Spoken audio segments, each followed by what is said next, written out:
Good morning and welcome to the October 6th Whitley County Council meeting. We'll start our meeting by honoring our country with the pledge. I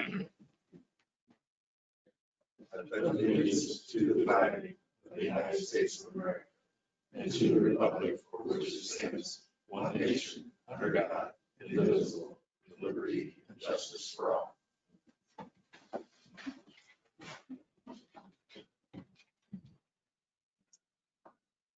First item of business this morning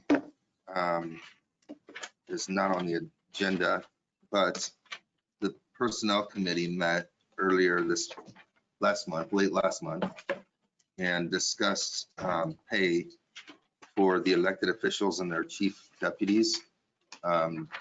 Councilman Wheeler is the president of the Personnel Committee, so I'll let you speak to that meeting.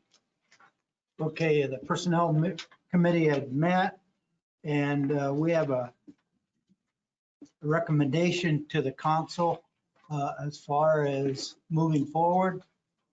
The Personnel Committee voted to. Is that what this is, Kim? Yes, we had voted to have go ahead with the elected officials and move them 85% difference from them to the chief deputy. In that motion was approved, but also there was nothing in there as far as the 1.3% to give to the elected officials or the chief deputy at that time. So it is a recommendation from Personnel Committee to move forward with the difference between the chief deputy and the elected official.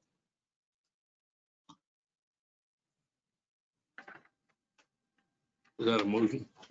No, that's recommendation. That's a recommendation.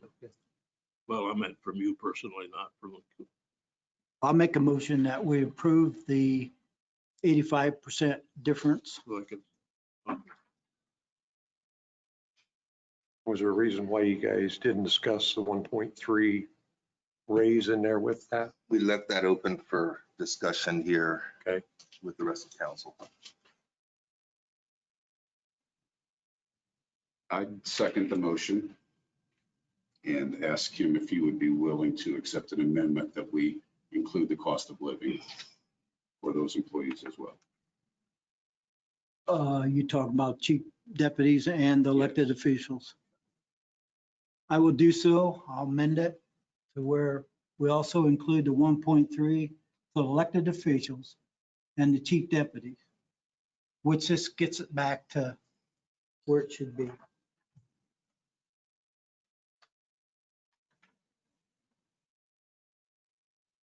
Basically, you're talking about what's on here. Correct. Okay. So we would give the 1.3% raise to the deputies, and then we would adjust the elected officials off of that? Or how does that work, Jan? How would you do it? What's the process? So on the spreadsheet, it shows that they're at 87%. I adjusted it to 85% and then added the cost of living. So Which you will would give maintain us the 1.3% and then you'd adjust them to 85% of what our salary would be with the 1.3% increase. So it adjusts theirs. It's the same. It would adjust them as a 1.3% increase. As long as it's a percentage, it will always be the same. It'll be the same increase. I have a motion and a second. Is there any further discussion? I'll call for a vote. All those in favor, please signify by raising your right hand, and oppose the same. And that motion passes unanimously. So with that item of business being done, we'll move into the adoption of the Whitley County 2021 budget and solid waste budgets. And are we all set to? That was the only item of business that needed to be handled before. I would like to talk about the 4-H, and that would, what I got in mind would affect that budget. So I'd like for you to hold up on that until we talk about the 4-H program.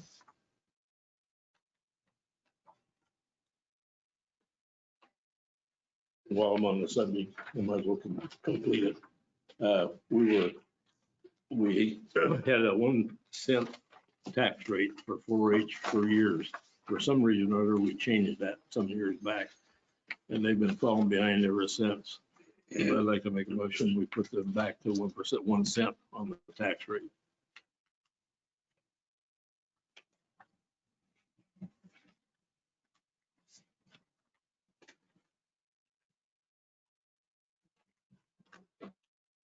If So- we don't, it's just gonna keep falling behind back down there, which I don't think anybody wants it to do. That's one of the crown jewels of the county.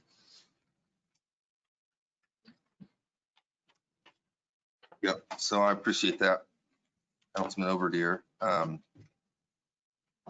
Do we know where their tax rate is currently? They don't have a rate. We just give them a lump, so have in the past, given them, I think it was $20,000 a year. If I understand it correctly, they don't have their own rate, but it does come out of what we collect on property taxes.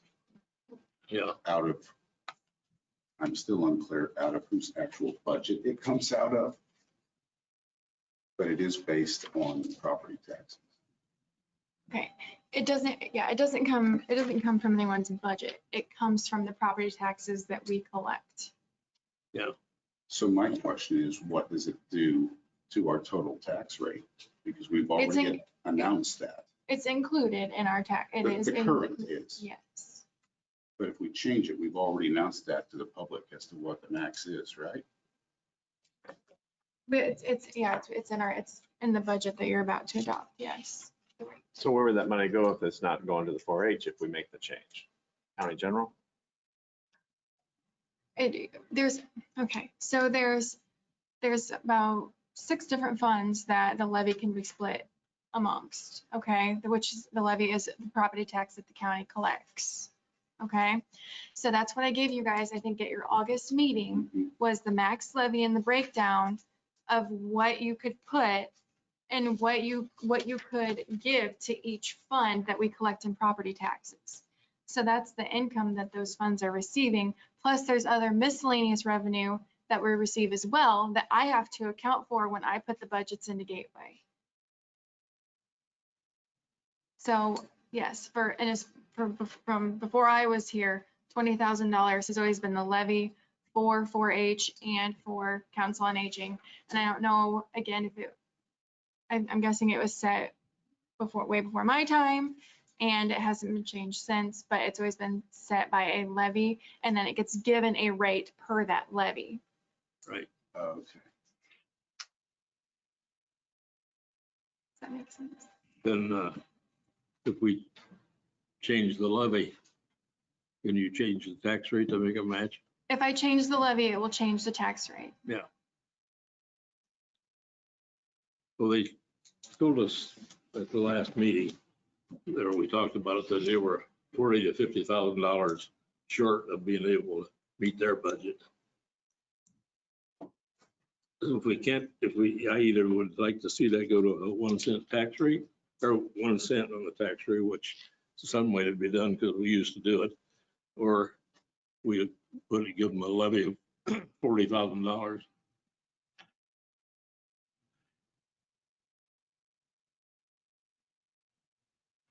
Don, can that be paid out of seeded funds?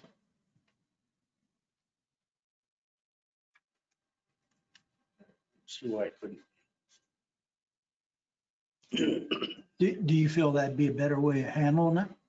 If we do it that way, so we know each year that they're gonna get, regardless of what the I tax. think I would in maybe any other year but this one. Because of some things I'm gonna explain a little bit later, it's gonna drop down considerably until we get money back, which we will. So it could be a little risky, but I wouldn't have a problem with giving 50,000 out of seeded if that's what you guys want. So just to help me understand, we're not talking about increasing our total tax rate. We're just talking about taking it from someone else that's already within That's what it would amount to. the tax rate. That's my understanding, that it would come from seated, which is a budget for, yeah, it's an income tax, but it's historically used for economic development efforts. And that's strictly the commissioner's budget project. We can't, Well, we have them to change it, but we can't change it. well, it's approved by the council. I don't think that we always do, but I don't think it's necessary. Yeah, it is. For their Yeah. seated budget, it is. Go ahead. Once a seated budget is made, it comes before council and we approve that seated budget. Yeah, we do that all at once. We don't make the approval. We used to do the approvals, even, we would approve the entire budget for them. And then we required them to come back to us every time that they were going to expend that money. And if you remember 2 years ago, we switched that and took away that level from them. So once we approved their budget, they had the money to spend and they didn't have to come back to us each time that they were going to make an expenditure out of it. So, but yeah, we do approve that budget for the commissioners, that part of the budget for the commissioners. So just for my clarification, do we know how many actual dollar difference we're talking about? I can only go from their presentation. That's, Jeff, am I right about that? You're about between $40,000 and $50,000 short. Yeah, yeah, we're gonna be, that's gonna be the ballpark number that we're gonna be needing, I guess. Where are you guys at in your overall health? Are you in the red? No, we're still in the black because we had been setting some money back for some improvement projects. So What would that, how much are you above the red line? What's the numbers? Give us some numbers. the number that we're at as of now compared to last year, I guess, is we're about, trying to do that. We're about 30 to 40,000 behind in our cash balance as of where we were at last year. Okay, what is that? Can you share that cash balance with us? Last I remember, it was right around 60,000 is where we're at, but we're, our most 75% of our income comes from Fair Week. So, that number's not gonna change until we get to next fair and know where we're at next fair. And then How much of that 60,000 is for day-to-day expenses and how much of that is money that you have set aside for those projects? Well, that was about the amount that we did have set aside for the projects, the improvement projects we wanted to do this next year. But with fair happening and the dollars that we were at, with the Fair Week, that money is probably gonna all roll into day-to-day expenses, to get us through next year's fair. So you probably, is it fair to say you probably have enough money to cover your budget before you get back to next year's fair without another major catastrophe? But that 60,000 that you're going to use to do that was money that you had set aside for additional projects. Right, for projects that either we had planned or have came up and that we have to get completed.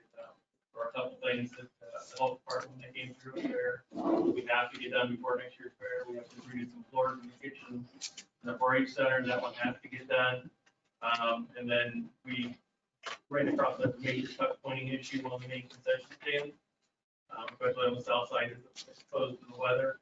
We're gonna have to go through and redo the touch pointing on that concrete block. So it's starting to disintegrate pretty quickly over the last couple of years. So those are a couple of bigger projects we have to get done. And that's, I guess, kind of where we're at. So in those two projects, we're probably looking at 8,000 to 10,000 just to get those two projects done. If we don't have anything else that comes up, if we don't have any freezers to go down. And that's the problem we were running into over the last few years, that all of our equipment and everything we've got at the fairgrounds, first it was bought used, and most of that was bought 15, 20 years ago. So we're running across more and more issues with freezers going down, or coolers going down, or briars going down, so I think it doesn't leave us a whole lot of wiggle room for any of that to come up over this next year. Jeff, are you having any success with special fundraisers, like from alumni and We have supporters? I'm not talking about raising money by selling things, but we've reached out and we've had very limited response. And we sent some things out in the last mailer that we sent out. It's going to come up, we'll bring it up again in our annual meeting in November. And reach out to folks then as well. We have reached out to a couple of businesses and it's very limited there as well. Especially the ag businesses that we count on, we tap into them pretty hard already. For sponsorships prepared. So, them asking them for more is pretty hard.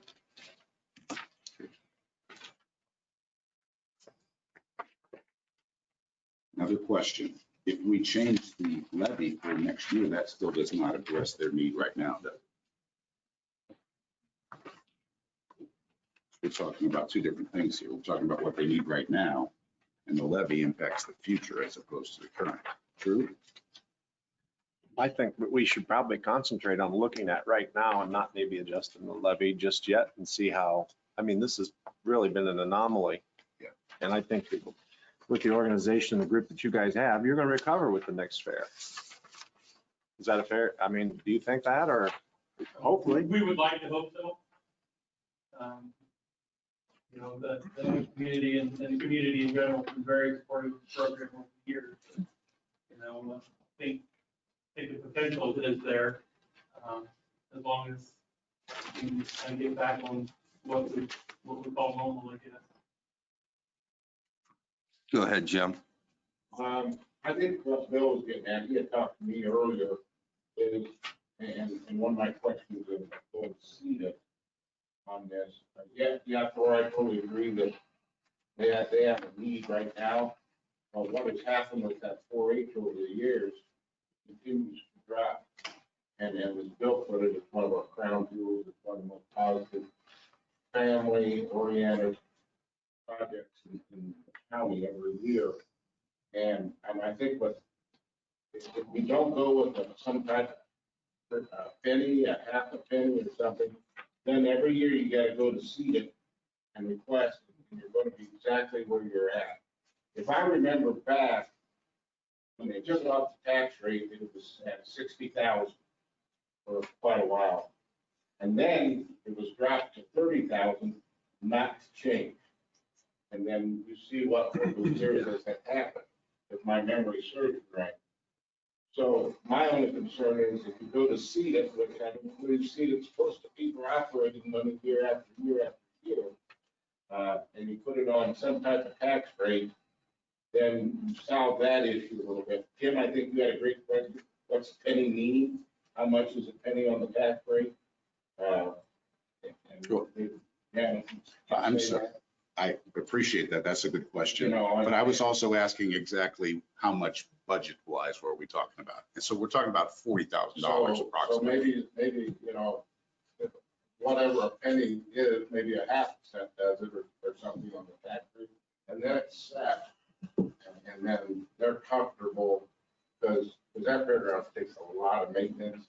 And the more we maintain it, the more it's used for the community and it brings outside people in. But that's, I think, been a history of slowly dropped and then people forget years ago where we were at. I asked Jim what that would, 1 cent would be 73,000. And 1 cent would do, next year would catch them up and put them in the current position they could stay in. But whatever, they need money. And it is a pretty important thing in Whitley County. Let me make sure I understand. You're saying that if we gave 1 cent, Yeah. and it would amount to $73,000 approximately the next tax year, Yeah. we wouldn't need to do anything in the current budget year? I think you could survive until it start So getting. is that what you want, Jeff?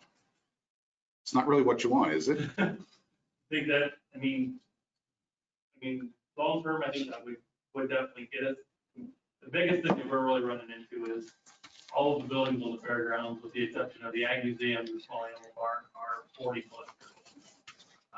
And we have got some significant needs that we're gonna need to address in the next 3 to 5 years. And we're talking probably close to $1 million in buildings that we're gonna have to deal with, between the beef barn, the dairy barn, the show barn, and the horse barn. Those 4 barns especially are getting in very rough shape. The horse barn, about 2/3 of the posts in that building are half or better run off at ground level. So that barn either kind of come down, or we've got to do some significant changing to the posts in that barn. The beef barn, the southwest corner of that beef barn has dropped 18 inches from the center aisle to the corner over the last 56 years that barn's been there. And part of that is, a lot of factors that go into that, but the main structure itself is good, but, the holding things gonna have to either come off, or we're gonna have to redesign. Show barn started to get in the same condition as the work barn is in, but, with a lot of, 50 years worth of use and everything, we're starting to run into some of those issues. So, we were trying, we've really worked hard the last 3 years to put ourselves into a position that we can start to address some of those. And, with where we're at right now, that's going to really set that back. And then, the unknown of what's going to happen with all of the equipment and everything we have at the fairgrounds just puts us in a real uneasy situation, I guess.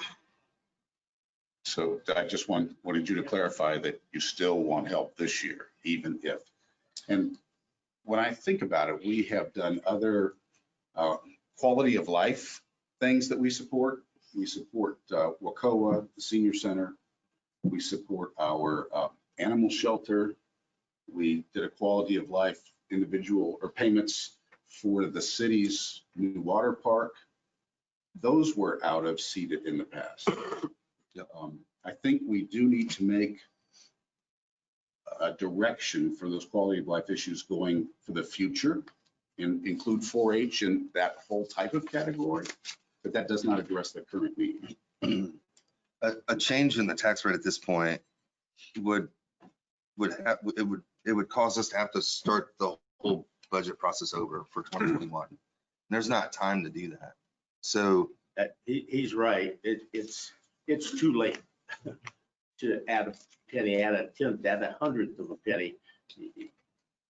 Everything's been submitted to Gateway, and you have to vote on the budget you have before you.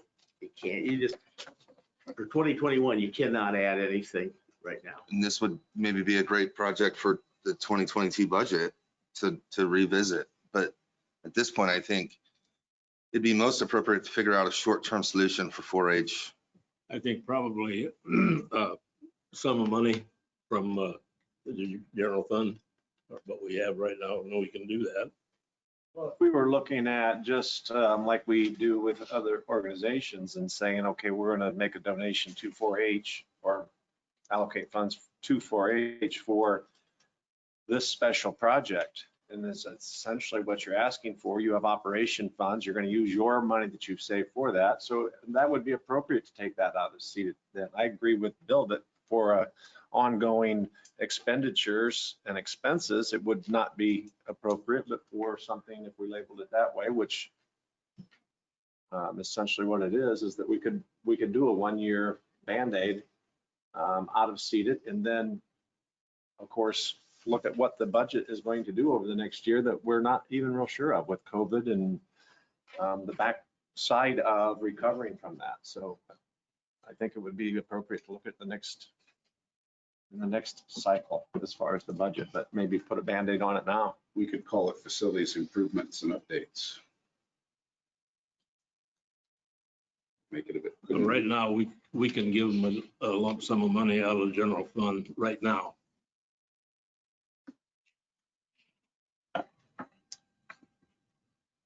And I think that's what we want to do. We're just trying to figure out the best way to do it, general fund or ask for it from seated. But I think we do want to meet this need. Well, we can. I'd be real concerned about spending down our general fund. The general fund can, The county, I'd be concerned about taking that money from county general.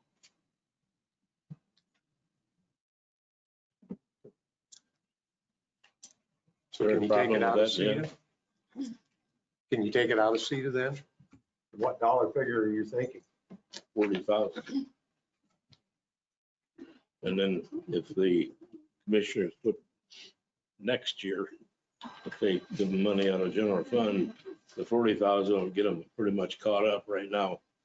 And if they give them the money out of seed it, then that can be their continuing operation fund, which, because if we don't change it, they're gonna be short next year, just like they're short this year.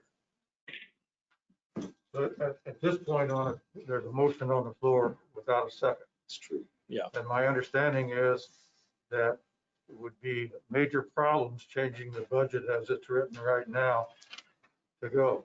So what we're talking about is two different issues on it. We're talking about the budget and then secondary, aside from the budget, a motion or a resolution for money to come out of CETA to enhance the 4-H problem.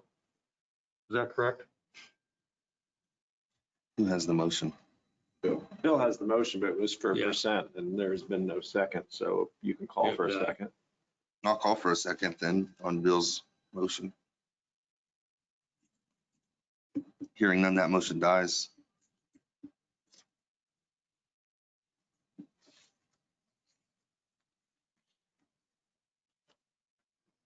So to continue the conversation, I think it's most appropriate to turn to the commissioners and ask for any kind of aid from the seated budget that would allow them to get through the crisis that they're in right now. I don't have a problem with it.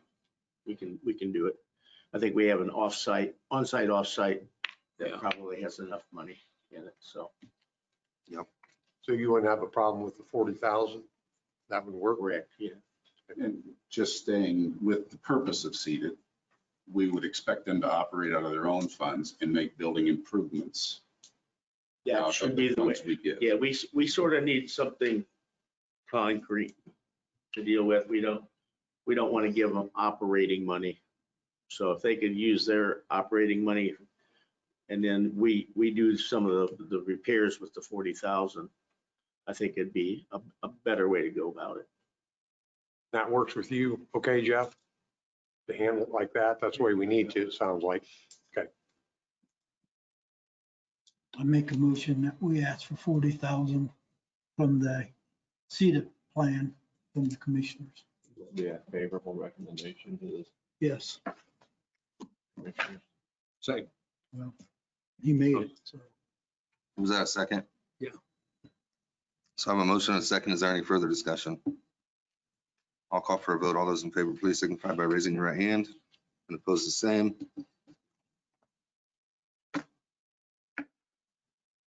Mr. Chairman, do we have a motion and a second on the 2021 budget? Not at this time, we do not. We need to do these separate.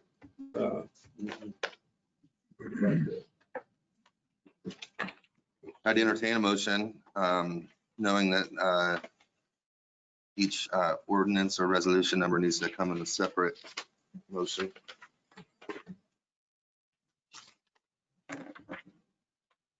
Make a motion, we accept the budget for solid waste management ordinance resolution number 2020-11. Second. I've got a motion and a second. Any further discussion? I'll call for a vote. All those in favor, please signify by raising your right hand. Oppose the same. I also make a motion, we accept the ordinance resolution number 2020-10, ordinance for the appropriation tax rate for the budget of 2021. Second. I have a motion and a second. Is there any further discussion? I'll call for a vote. All those in favor, please signify by raising your right hand and oppose the same.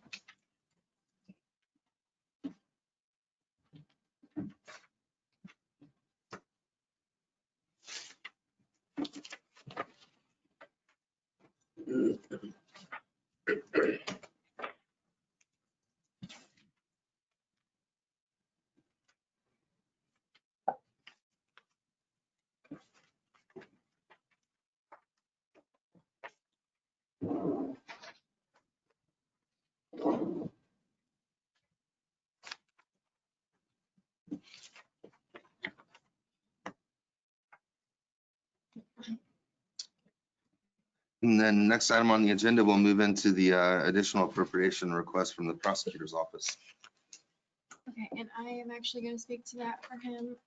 So if you guys remember a few meetings ago, they were paying blood test fees out of another fund that we realized that it was lumped together a few years back in the grant, but they decided that it actually needed to be separated out. So he needed to do claim adjustments from, I think, January through half the year, to pay it out of this pretrial diversion fund. He had brought the additional appropriation to cover those expenses, but they did not account for covering through the end of the year. So this is that additional appropriation to cover his blood test fees through the end of the year and the pretrial diversion fund for the prosecutor.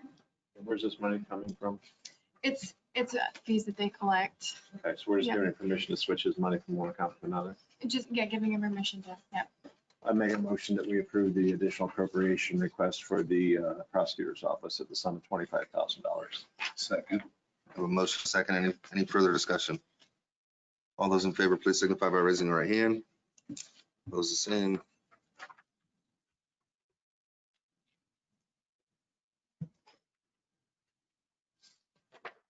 Judge Fahl. Good morning, Bill. Good morning. I'm just asking to move some money short on my jury fund. We had a jury trial, had to call more jurors than we would normally call because of the COVID-19 issue, just in case folks weren't available. So we're short on that fund. I've got extra money in my conference and meeting budget because obviously we haven't been going to any conference and meeting, anything to be done because of the virtually. So I'm just asking if I can transfer some of that money from conference and meeting over to cover the mileage and other expenses that we pay those jurors for coming in. Make a motion that we approve the transfer resolution for Superior Court in the sum of $1,500. Second. A motion and second. Anything further? All those in favor, please signify by raising your right hand. Opposed, the same. Mr. Chairman, Yes. could you stay there a second? Okay. If you'll let me indulge in reading this. Sure. We honored the judge at the commissioners meeting yesterday, but let me read this to you.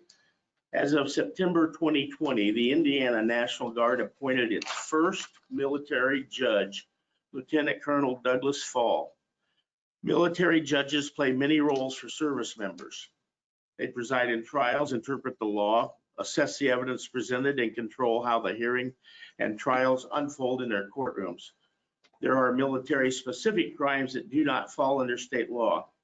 By having a uniform judicial system within each state, it will allow the National Guard to prosecute these crimes and maintain good order and discipline within its ranks.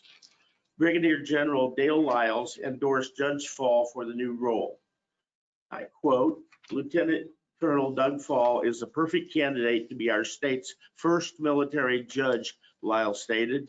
He went on to say his ethics, morals, and professionalism made him a clear choice to lead the way for this new position within our force. We are so proud of how he will represent his fellow Indiana UCMJ process and once again puts Indiana ahead of the curve in the National Guard. So I just want to congratulate the very first military judge. Well done.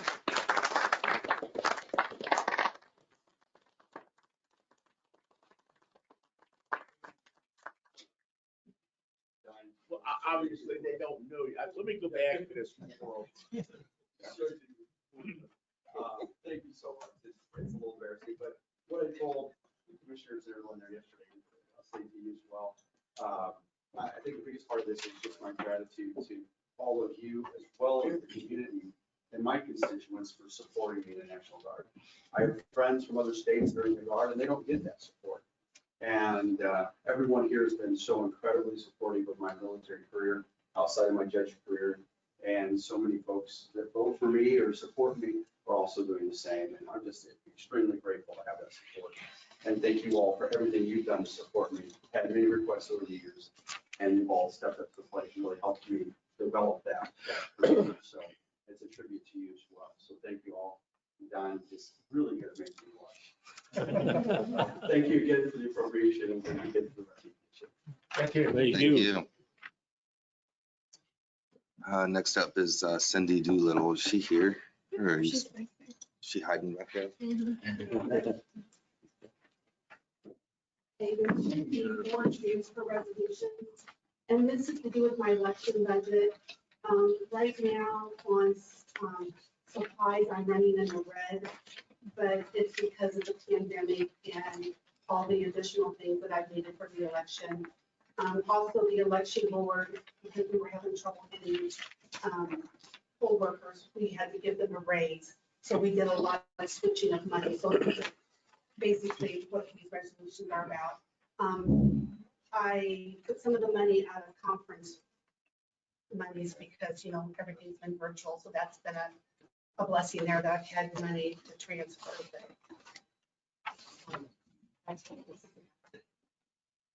I'll make a motion that we transfer for the clerk's office from clerk conference $3,600 to the general absentee board, and also from clerk supplies in the amount of $2,000 to election supplies, and also for primary absentee board $1,000 to election supplies, and also from election conference $3,000 to supplies.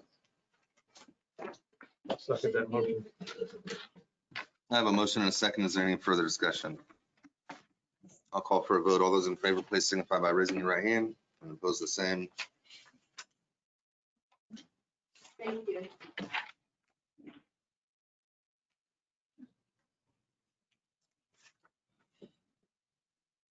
Next item on the agenda is the 4-H update on financials. I think we kind of hit that already.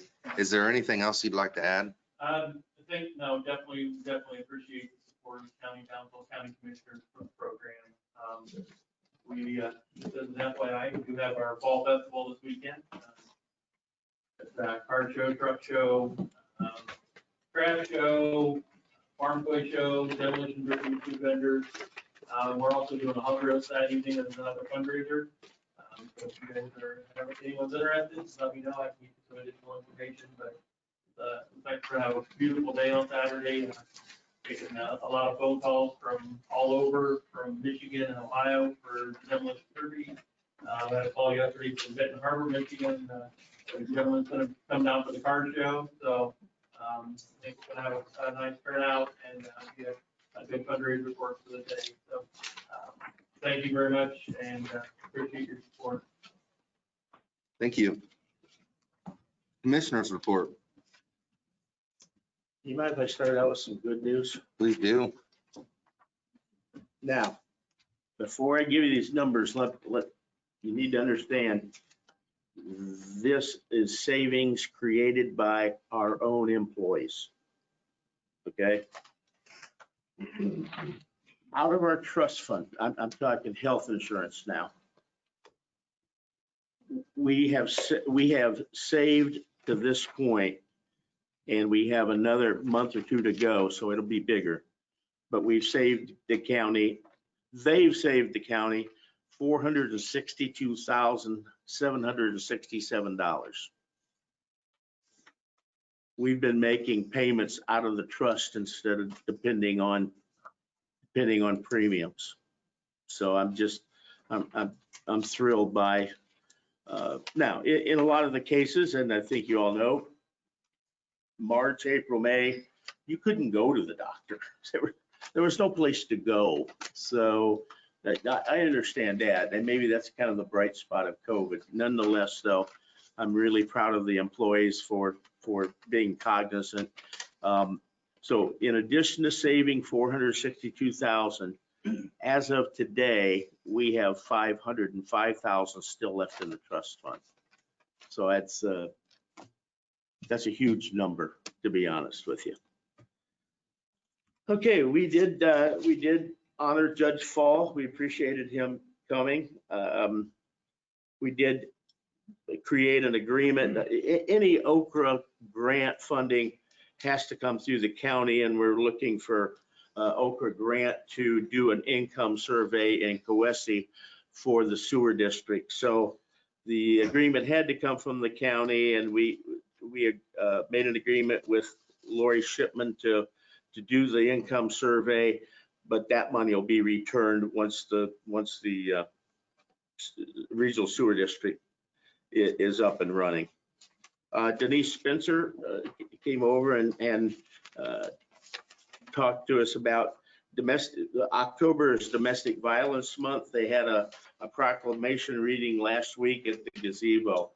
We're again proud of our own employees for taking that initiative. We approved a couple plats for Nathan. Becky Solway was here, and her two new vehicles are in and running. Brandon gave us his report, monthly report. And then we had an employee recognition. We recognized Sean Martin for 24 years, Scott Wagner for 24 years, Laura Enyart for 23 years, and Troy Joe Wolf for 26 years. In addition, we agreed, I'm not sure where you are on our quest to provide internet to the county, but yesterday we voted to agree with Mercury Wireless to provide internet for the county. The money, we will be taking the money that we need to pay them out of CEDAT, but it's CARES Act money, so that will be returned to us fairly quickly. Now Mercury Wireless, their first phase is not going to cover the entire county, but they will continue to work until it is covered. So, and there are other providers out there. Nobody says you have to sign up with Mercury Wireless, but they're the one, there's 10 towers in Whitley County, and they're putting on, and I'm sorry, I'm not a techie, so I apologize, but they're putting on equipment for LTE, which is a phone thing for, if anybody understands it better than I, go ahead and speak right up. But they are upgrading the system. So we're looking forward to that happening. So we approved the holiday schedule because there was a change made. We dropped one holiday and added the New Year's Eve in 2021. And that's about it. Sorry, one more, very exciting, I apologize. Thanks, Don. Oh, I also noted the other day, there's almost $600,000 in cum cap. So I don't know, I don't think your appropriation was anywhere close to that, but the money is there.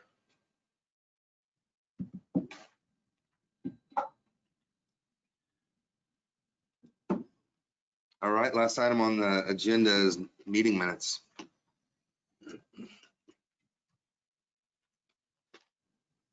Make a motion, we approve the minutes as presented. No second. I have a motion and a second. No further discussion.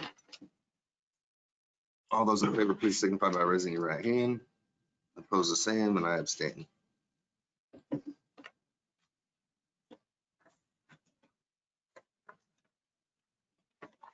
Is there anything that anyone would like to add from the public? From the general audience today?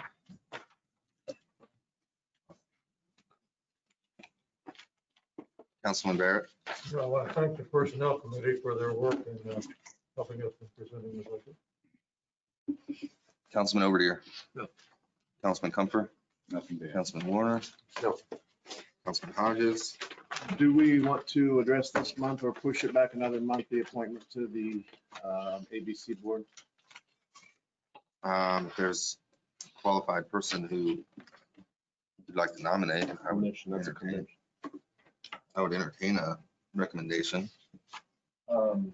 I would like to nominate David Calhoun for that position. Not only is he, that I think he would fit into that board, but he's a police officer with detective experience, and some of what they do is just reviewing and investigating. So I think it would be an appropriate appointment.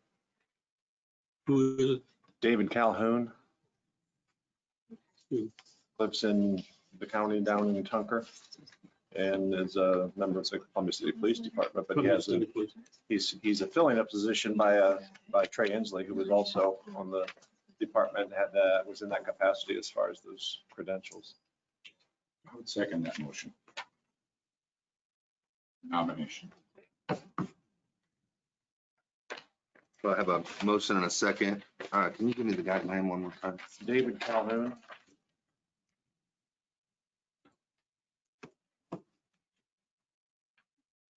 I have a motion and a second for David Calhoun to be appointed to the Alcoholic Beverage Commission. Is that right?